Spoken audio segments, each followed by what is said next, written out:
மகர ராசியினருக்கு தற்போது 7.5 சனி நடைபெற்று கொண்டிருக்கிறது. 7.5 சனியில் விரயச்சனி தொடர்ந்து 2.5 வருடங்களாக உள்ள 7.5 சனியில் முதல் 2.5 வருடம் விரயச்சனி நடைபெற்று கொண்டிருக்கிறது.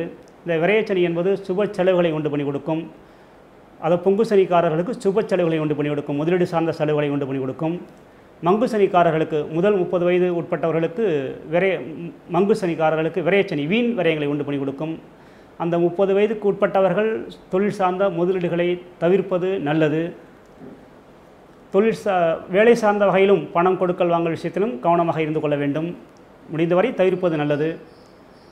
மகர ராசிக்காரர்களுக்கு தற்போது லாபஸ்தானத்தில் குரு பகவான் உழவுவது தேவையான அளவிற்கு பணம் வந்து சேரும்.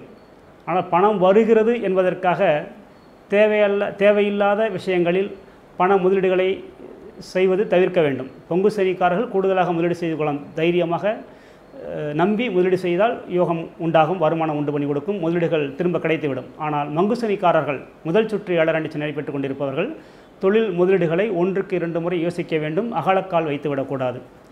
மகர ராசியில் சுக்கிர பகவான் நுழைவு கொண்டிருப்பதால் ரொம்ப ரிலாக்ஸாக நீங்கள் உங்களுடைய பழக்க வழக்கங்களை அமைத்துக் கொள்வீர்கள். இனிப்பாக சிரிப்பாக பேசி மிக சந்தோஷகரமாக உங்களை மாற்றிக்கொள்வீர்கள். மற்றவர்களை புரிந்து நடந்து கொண்டு வேண்டியதை நிறைவேற்றி கொடுப்பீர்கள். அவர்களாலும் உங்களுக்கு சில நன்மைகளை உண்டு பண்ணி கொடுக்கும். அந்த அளவிற்கு அந்த சுக்கிரனுடைய கோச்சாரம் அந்த மகர ராசியில் உழவுகிறார், விசேஷமாக உழவுகிறார்.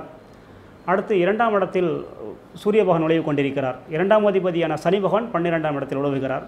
இந்த 7.5 சனிக்காரர்கள் முதல் சுற்று 7.5 சனிக்காரர்கள் மட்டும் குடும்ப விஷயத்தில் குடும்ப உறுப்பினர்களுடன் கணவன் மனைவிகளுடன் கருத்து வேறுபாடு ஏற்படுவதற்கு வாய்ப்பு அதிகமாக இருக்கிறது. அவர்களெல்லாம் கொஞ்சம் அனுசரித்து பேச்சுவார்த்தையை பழகி கொண்டால், அனுசரித்து கொண்டால் கருத்து வேறுபாடுகள் நீங்கி குடும்பத்தில் குதூகலம் நன்மைகள் நடக்கும். அடுத்து 3ஆம் இடத்தில் புத பகவான் 14ஆம் தேதி வரை நீச்சத்தில் இருக்கிறார். அது தோஷம், முயற்சிகள் தடை ஏற்படுத்தி கொடுக்கும். அது முதல் சுற்று 7.5 சனிக்காரர்கள் மங்கு சனிக்காரர்களுக்கு கூடுதல் தடைகள். எந்த விஷயங்கள் முயற்சி செய்தாலும் நடைமுறைக்கு வராமல் போகிவிடும். தினசரி அலைச்சல்கள் ஏற்படுத்தி கொடுக்கும், தினசரி ஏமாற்றங்கள், இந்த விஷயத்திலெல்லாம் உண்டு பண்ணி கொடுக்குற அளவுக்கு அந்த முதல் சுற்று மங்கு சனி 7.5 சனி நடைபெற்று கொண்டிருக்கிறது. அதற்கு ஏற்றாற்போல் இந்த புதனுடைய கோச்சாரமும் பலவீனமாகத்தான் இருக்கிறது. நம்ம எடுக்கிற முயற்சிகள் உங்களுக்காக நீங்கள் எடுத்தாலும், உங்களுக்காக மற்றவர் எடுத்தாலும், நீங்கள் மற்றவருக்காக எடுத்தாலும் அந்த வகையில் பலதரப்பட்ட முயற்சிகளும் பலவீனமாக காரிய வெற்றி அடையாமல் விரக்தி அடைவதற்கான வாய்ப்புகள் அதிகமாக இருக்கிறது. கொஞ்சம் அது மார்ச் மாதம் 14ஆம் தேதி வரை தான் அந்த பாதிப்பு.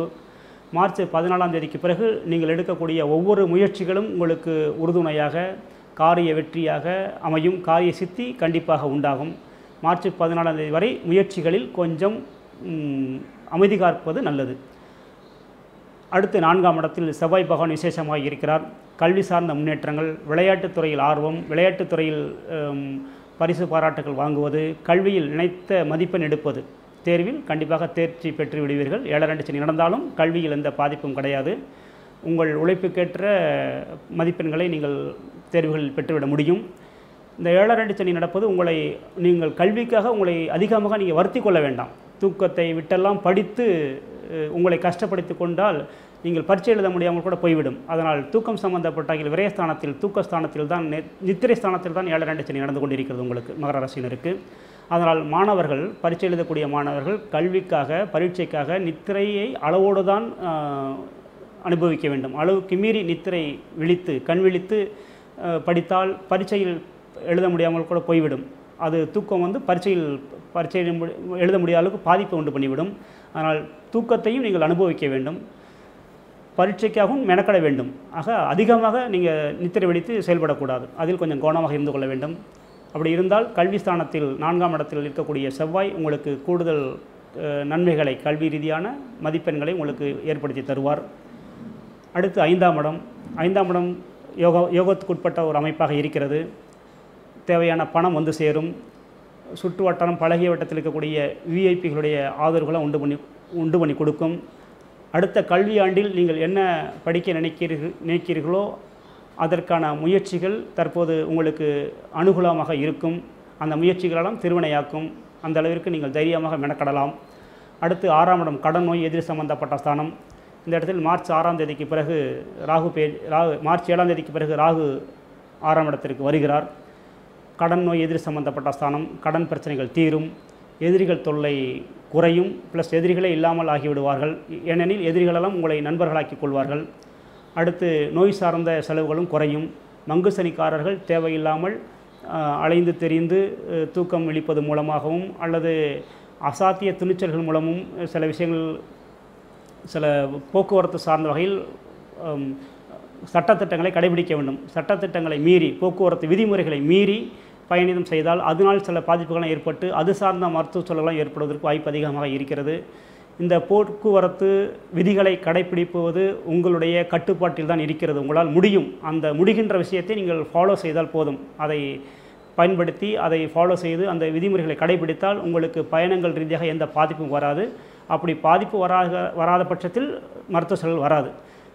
விதிமுறைகளை மீறி ஓவர் ஸ்பீடாக செல்வது அல்லது பழுதடைந்த வாகனங்களில் பயணம் செய்வது, இது போன்ற விஷயங்களால் உங்களுக்கு போக்குவரத்தில் தடைகள், கஷ்டங்கள், நஷ்டங்கள் ஏற்பட வாய்ப்பு இருக்கிறது. கவனமாக தான் செய்து கொள்ள வேண்டும். கவனத்தோடு இருந்தால் நோய் சார்ந்த விஷயங்கள் வராது. அடுத்து 7ஆம் இடம். 7ஆம் இடத்தில் மார்ச் 7ஆம் தேதி வரை ராகு பகவான் இருக்கிறார். இதனால் கணவன் மனைவிக்குள் கருத்து வேறுபாடுகளும் ஏற்படுவதற்கு வாய்ப்பு அதிகமாக இருந்திருக்கிறது.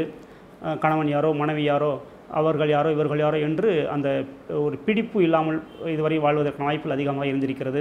அதுவும் முதல் சுற்று 7.2 சனி, மங்கு சனி 30 வயதுக்கு உட்பட்டவர்களுக்கு கூடுதல் கஷ்ட நஷ்டங்கள், ஏண்டா இவரை கல்யாணம் பண்ணணும், ஏண்டா இந்த பொண்ணை கல்யாணம் பண்ணுங்கிற அளவுக்கு கஷ்டம், மன உளைச்சலுக்கு ஆளாகிற ஒரு காலகட்டமெல்லாம் இருக்கிறது.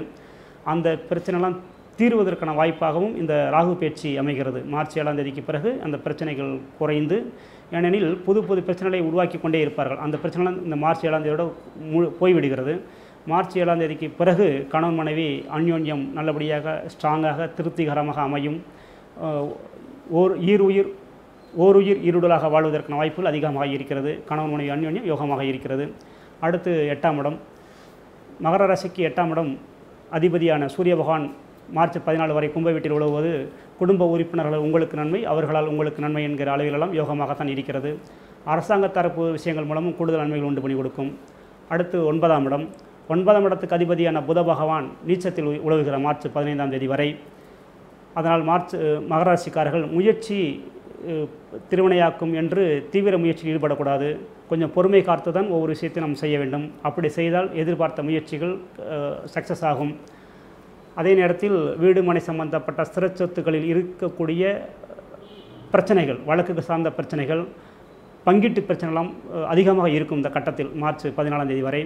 அவைகள் சுமூகமாக முடிவுக்கு வருவதற்கு மார்ச் 14ஆம் தேதிக்கு அப்புறம் அரசாங்க சம்பந்தப்பட்ட புதிய சட்டத்திட்டங்கள் உங்களுக்கென்று உருவாகி, உங்களுக்குன்னு கிடையாது, புதிய சட்டத்திட்டங்கள் உருவாகும். அது உங்களுக்கு சாதகமாக இருக்கும். அந்த வகையில் அந்த சட்டத்திட்டங்கள் மூலம் புதிய நன்மைகளும் அடைவதற்கு வாய்ப்பு அதிகமாக இருக்கிறது. அதே நேரத்தில் புதிய வீடு மனை சம்பந்தப்பட்ட ஸ்திரச்சொத்து சேர்க்கைகளும் உங்களுடைய சுய வருமானத்தின் மூலமும் அது பொங்கு சனிக்காரர்களுக்கு அமைவதற்கு வாய்ப்பு அதிகமாக இருக்கிறது. மங்கு சனிக்காரர்கள் இருக்கிற சொத்தை கூட விற்பனைக்கு வாய்ப்பு அதிகமாக இருக்கிறது. அவர்கள் கவனமாக செயல்பட்டால் தான் இருக்கிற ஸ்திரச்சொத்துக்களை தக்க வைத்துக் கொள்ள முடியும். பொங்கு சனிக்காரர்களுக்கு கூடுதல் ஸ்திரச்சொத்து சேர்க்கைகள் உண்டாகும். அந்தளவுக்கு யோகமாக இருக்கிறது. அடுத்து தொழில் ஸ்தானம். தொழில் ஸ்தானத்தில் கிரகம் கிடையாது. செவ்வாய் பகவான் மார்ச் 21 வரை பார்த்து கொண்டிருக்கிறார். ஆக தொழில் ஸ்தானம் பலமடைவதற்கான வாய்ப்பு அதிகமாக இருக்கிறது. சில பேர் வாயை வைத்தே பிழைத்துக் கொள்வார்கள் என்று சொல்வார்கள். அந்த வகையில் உங்களுக்கு மகர ராசியில் சுக்கிர பகவான் உழவுவதால் உங்களுடைய சமயசுதமான பேச்சுவார்த்தைகள் மூலம் காரிய சாதனைகள், தொழில் சார்ந்த அனுகூலங்கள் உண்டு பண்ணுவதற்கு வாய்ப்பு அதிகமாக இருக்கிறது. தொழிலில் புதிய புதிய விளம்பர யுக்திகளை, புதிய புதிய முன்னேற்றங்களை புகுத்தி நன்மைகள் பெறுவதற்கு வாய்ப்பு அதிகமாக இருக்கிறது. பொங்கு சனிக்காரர்கள் மட்டும் தொழிலில் எந்த அளவுக்கு வேண்டுமானாலும் முதலீடு செய்து கொள்ளலாம். 30 வயதுக்கு உட்பட்ட மங்கு சனிக்காரர்கள் கவனத்துடன் தான் முதலீடு செய்ய வேண்டும். 1க்கு 2 முறை யோசித்து செய்ய வேண்டும். ஏனெனில் தொழில் தெரியும் என்பதற்காகவும் பணம் இருக்குது என்பதற்காகவும் முதல் சுற்று மங்கு சனிக்காரர்கள் தொழில் முதலீட்டை துணிந்து செய்துவிடக்கூடாது. 1க்கு 2 முறை யோசித்துக் கொள்ள வேண்டும். அடுத்து விரயஸ்தானம், லாபஸ்தானம். லாபஸ்தானத்தை பொறுத்தவரை குரு பகவான் லாபஸ்தானத்தில் இருக்கிறார். மிக விசேஷமான ஒரு கோச்சாரம். கூடுதல் வருமானம், உங்களுக்கு நீங்கள் கேட்ட இடத்திலிருந்து பணம் கிடைக்கும், கேட்காத இடத்திலிருந்து உங்களுக்கு பணம் வந்து சேரும். அந்த அளவிற்கு யோகமாக இருக்கிறது அந்த லாபஸ்தானம். அதுவும் இந்த வருஷம், இந்த மாதம் மார்ச் 21ஆம் தேதி வரை உறவினர்கள் மூலம் செவ்வாய் பகவான் லாபஸ்தானத்தை பார்ப்பதால் உறவினர்கள் மூலம் பணம் வந்து சேர்வதற்கும் வாய்ப்பு அதிகமாக இருக்கிறது.